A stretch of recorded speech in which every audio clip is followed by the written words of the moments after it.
अगर आप उन लोगों में से हैं जो साई-फाई फिल्में देखकर या किताबें पीआर कर सोचते हैं कि काश ये सच होता, तो आपको फिक्शन और फैक्ट के बीच की असली साइंस जाननी चाहिए। अगर आप टाइम के कॉन्सेप्ट को लेकर, इसकी रफ्तार को लेकर, इसके वजूद को लेकर क्यूरियस हैं, तो आपको यह सुनना चाहिए, क्योंकि आज हम टाइम के सबसे बड़े सीक्रेट को एक्सप्लोर करने वाले हैं। और अगर आपको पैराडॉक्सेस यानी ऐसी पहेलियां पसंद हैं जिनका कोई सीधा जवाब नहीं होता, तो पजल्ड होने के लिए तैयार हो जाइए, क्योंकि टाइम ट्रैवल की दुनिया ऐसे ही पैराडॉक्सेस से भरी पड़ी है। हम सब ने कभी ना कभी सोचा है, काश हम अपनी लाइफ को रिवाइंड कर पाते, अपनी गलतियों को सुधार पाते, या उन खूबसूरत पलों को दोबारा जी पाते, या फिर लाइफ को फास्ट फॉरवर्ड करके देख पाते कि हमारा फ्यूचर कैसा होगा। क्या हम सफल होंगे? क्या हम खुश रहेंगे? ये सिर्फ कल्पना नहीं है। मॉडर्न साइंस कहती है कि टाइम सिर्फ घड़ी की टिक टिक नहीं है, ये हमारे यूनिवर्स का एक फंडामेंटल हिस्सा है। ये एक डायमेंशन है। जैसे किसी भी ऑब्जेक्ट की पोजीशन बताने के लिए हमें 3 डायमेंशंस की जरूरत होती है, लेंथ, विड्थ और हाइट, वैसे ही किसी इवेंट को पूरी तरह डिस्क्राइब करने के लिए हमें चौथे डायमेंशन की जरूरत होती है, और वो है टाइम। इन चारों डायमेंशंस को मिलाकर बनता है स्पेस टाइम। ये वो फैब्रिक है, वो चादर है जिस पर हमारा पूरा यूनिवर्स बुना हुआ है।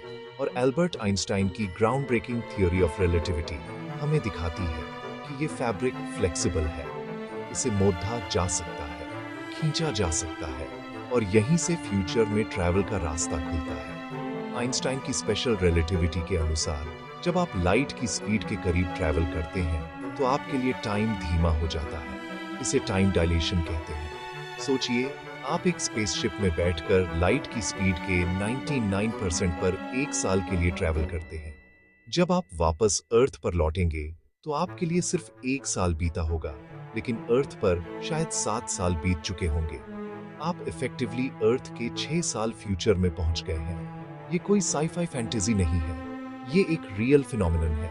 इंटरनेशनल स्पेस स्टेशन पर रहने वाले एस्ट्रोनॉट्स अर्थ पर मौजूद हम लोगों से थोड़ा तेज मूव करते हैं। इस वजह से वे हर 6 महीने में लगभग 0.05 सेकंड्स कम एज करते हैं। ये बहुत ही छोटा अमाउंट है, लेकिन ये साबित करता है कि time travel to the future in small steps is already happening. असल में हमारे जीपीएस सैटेलाइट्स को भी टाइम डायलेशन के लिए कॉन्स्टेंटली एडजस्ट करना पड़ता है, वरना कुछ ही घंटों में वो इनएक्यूरेट हो जाएंगे। तो फ्यूचर में जाना तो पॉसिबल लगता है, लेकिन पास्ट का क्या? क्या हम अपनी हिस्ट्री बदल सकते हैं? यहीं पर साइंस की सबसे बड़ी दीवार खड़ी हो जाती है। पास्ट में जाकर कुछ भी बदलने का मतलब है बटरफ्लाई इफेक्ट को इनवाइट करना। एक छोटा सा मामूली सा चेंज भी हिस्ट्री की पूरी टाइमलाइन को बदल सकता है, जिससे अनप्रिडिक्टेबल कॉन्सिक्वेंसेस हो सकते हैं। और फिर हैं पैराडॉक्सेस, जैसे ग्रैंडफादर पैराडॉक्स।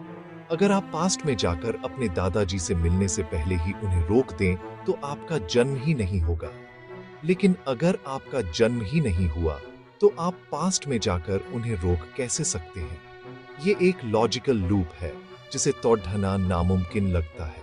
पास्ट में जाने के लिए हमें एग्जॉटिक कॉन्सेप्ट्स जैसे वर्म होल्स की जरूरत पड़ेगी, जो स्पेस टाइम में थियोरेटिकल शॉर्टकट्स हैं, लेकिन इन्हें बनाने और स्टेबल रखने के लिए एग्जॉटिक मैटर और नेगेटिव एनर्जी जैसी चीजों की जरूरत होगी, जो अभी तक सिर्फ थियोरी में ही एग्जिस्ट करती हैं। तो साइंस के हिसाब से फ्यूचर में ट्रैवल करना प्लॉजिबल है, भले ही अभी टेक्नोलॉजी लिमिटेड हो। लेकिन पास्ट में ट्रैवल करना एक खतरनाक और पैराडॉक्सेस से भरा पजल है, जिसके दरवाजे शायद हमेशा के लिए बंद हों। अगर आपको मौका मिले तो आप क्या चुनेंगे? एक प्रिडिक्टेबल फ्यूचर की झलक या एक अनप्रिडिक्टेबल पास्ट को बदलने का जोखिम? क्या आपने कभी सोचा है कि समय के पार जाना कैसा होगा?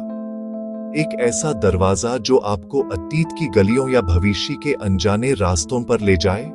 विज्ञान की दुनिया में इस कल्पना को एक नाम दिया गया है, वर्महोल। पर क्या ये सच में समय का दरवाजा है? वैज्ञानिक मानते हैं कि ब्रह्मांड में वर्महोल्स हो सकते हैं। इसका आइडिया एल्बर्ट आइंस्टाइन की जनरल थियरी ऑफ रिलेटिविटी से आता है, जो कहती है कि स्पेस और टाइम एक दूसरे से जुड़े हुए हैं, एक चादर की तरह जिसे स्पेस टाइम कहते हैं। भारी चीजें इस चादर को मोड़ देती हैं। अब कल्पना कीजिए कि हम इस चादर को मोड़ कर दो दूर के पॉइंट्स को पास ले आएं और उनके बीच एक सुरंग बना दें। यही सुरंग एक वर्म होल है। ये दो अलग समय या जगह को जोड़ने वाले थियोरेटिकल शॉर्टकट है। एक ऐसा रास्ता जो लाखों साल की दूरी को कुछ पलों में तय करवा सकता है। इसके जरिए हम शायद एक गैलेक्सी से दूसरी गैलेक्सी तक पलक झपकते ही पहुंच सकते हैं। लेकिन यहां एक बहुत बड़ी समस्या है। अब तक के कैलकुलेशंस के मुताबिक ये वर्म होल्स बेहद अस्थिर होते हैं। वो बनते ही कोलैप्स हो जाते हैं। उन्हें खुला रखने के लिए एक अजीब तरह के पदार्थ की जरूरत होगी जिसे एक्सोटिक मैटर कहते हैं। इस पदार्थ में नेगेटिव एनर्जी डेंसिटी होनी चाहिए जो ग्रेविटी को धकेल कर सुरंग को बैंड होने से रोके। ऐसा पदार्थ अभी तक सिर्फ थियरी में है, हकीकत में नहीं मिला। अगर कोई इंसान इस अस्थिर सुरंग से गुजारने की कोशिश करे तो उसके कोलैप्स होने की शक्ति यूज चीर सकती है। तो क्या फिजिकल टाइम ट्रैवल एक सपना ही रह जाएगा? शायद नहीं। जरा सोचिए, क्या दिमाग समय में सफर करता है? जब आप कोई पुरानी याद जैसे बचपन का कोई दिन या किसी खास इंसान के साथ बिताया हुआ पल पूरी शिद्दत से जीते हैं तो आपका दिमाग वही पुरानी खुशी, दुख या सुकून की भावनाएं दोबारा महसूस करता है। न्यूरोसाइंटिस्ट्स बताते हैं कि इस दौरान हमारे ब्रेन के वही हिस्से एक्टिव हो जाते हैं जो उस घटना के वक्त एक्टिव थे। इसलिए कुछ वैज्ञानिक और फिलोसोफर कहते हैं कि यादें एक तरह का मानसिक टाइम ट्रैवल है। हम शरीर से तो वर्तमान में ही रहते हैं, लेकिन हमारा मन, हमारी चेतना अतीत में जाकर उस अनुभव को दोबारा जी लेती है। ये एक ऐसी टाइम मशीन है जो हम सबके पास है, पर अतीत में जाना एक पैराडॉक्स यानी विरोधाभास को जन्म देता है। सबसे मशहूर है ग्रैंडफादर पैराडॉक्स। सोच के देखिए, अगर आप टाइम ट्रैवल करके अतीत में जाते हैं और गलती से अपने दादाजी से उनकी शादी से पहले मिलते हैं और उन्हें कुछ हो जाता है तो आपके पिता का जन्म नहीं होगा, और अगर आपके पिता का जन्म नहीं हुआ तो आपका भी जन्म नहीं होगा। तो फिर अतीत में जाकर ये सब करेगा कौन? ये एक ऐसी गुत्थी है जो टाइम ट्रैवल की संभावना पर ही सवाल उठाती है। इस पैराडॉक्स को सुलझाने के लिए वैज्ञानिकों ने कई थियोरीज दी हैं। एक है मल्टीवर्स थियोरी, जिसके मुताबिक आप जब भी अतीत में जाकर कुछ बदलते हैं तो आप एक नई पैरेलल टाइमलाइन बना देते हैं। आपका अतीत तो वैसा ही रहता है, लेकिन आप एक नए भविष्य वाली दुनिया में पहुंच जाते हैं।